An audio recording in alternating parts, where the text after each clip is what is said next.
আজকে আমার রেসিপি গুলো তোমাদের কেমন লাগলো? মাছের ডিমের পুরি আর মাছের রোস্ট বানালাম, কারণ আজকে আমার বাড়িতে মাছের বাচ্চা হয়েছে। আমার ছেলে যে মাছ পোষে তার বাচ্চা হয়েছে, আজ তার 6 দিন। তাই আমি মাছের রেসিপি দিয়ে মাছের 6 ষষ্ঠী করলাম। মাছের রেসিপি খুব সুস্বাদু হয়েছে। তাহলে বন্ধুরা চলে এসো, আমার উপকরণগুলো আমি বুঝিয়ে দিই। আজ আমি ব্যবহার করছি নানান ধরনের মশলা নিয়েছি, লঙ্কার গুঁড়ো, জিরের গুঁড়ো, হলুদের গুঁড়ো, সবজি মশলা, মিট মশলা, সাথে নিয়েছি আমি টক দই। এখানে আমি বেটে রেখেছি লঙ্কা, পেঁয়াজ, আদা, রসুন, আর সাথে লেবু নিয়েছি 2 টুকরো। তাহলে শুরু করা যাক আমার রেসিপিটি। এখন আমি মাছটার গায়ে সমস্ত রকমের মশলা মাখাবো। প্রথমে আমি লবণ ছিটিয়ে দিলাম, আমি আমার পরিমাণ মতোই দিচ্ছি।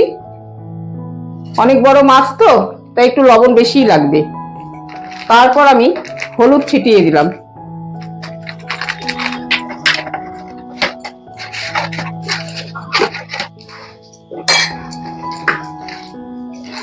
এখন আমি পেঁয়াজ বাটা, আদা বাটা, লঙ্কা বাটা, রসুন বাটা সবকিছু দিচ্ছি, পেটের মতো ভরিয়ে দিলাম।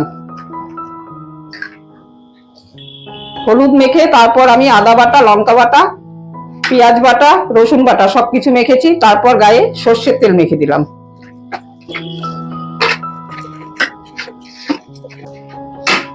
এখন সব গুঁড়ো মশলাগুলো দিয়ে মাখবো।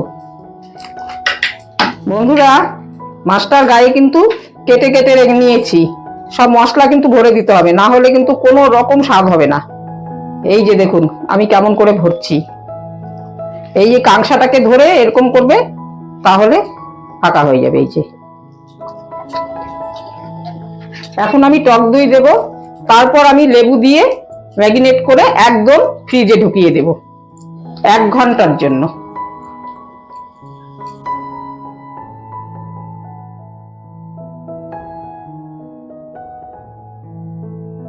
বন্ধুরা, ফ্রিজে রেখেছিলাম, এখন আমি ফ্রাই করব।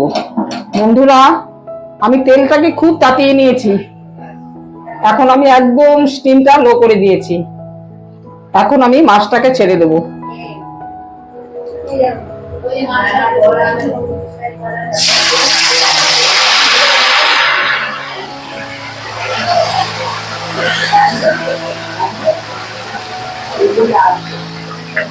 এখন আমি স্টিমটা বাড়িয়ে দিলাম অল্প।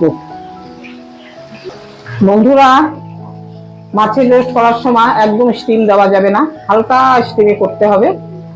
আর মাঝে মাঝে তেলটা এরকম আর এক গায়েতে দিয়ে দিতে হবে লাগিয়ে, তাহলে উল্টোতে সুবিধা হবে। বন্ধুরা, আমার মাছের রোস্টটা হয়ে গেল, আমি নামিয়ে দিলাম। এখন সব বন্ধু মিলে আমরা খাবো।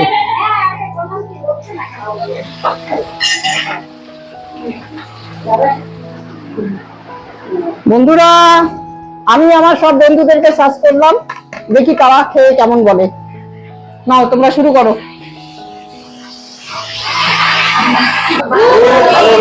মাছের ডিমের পুরি আর মাছের রোস্ট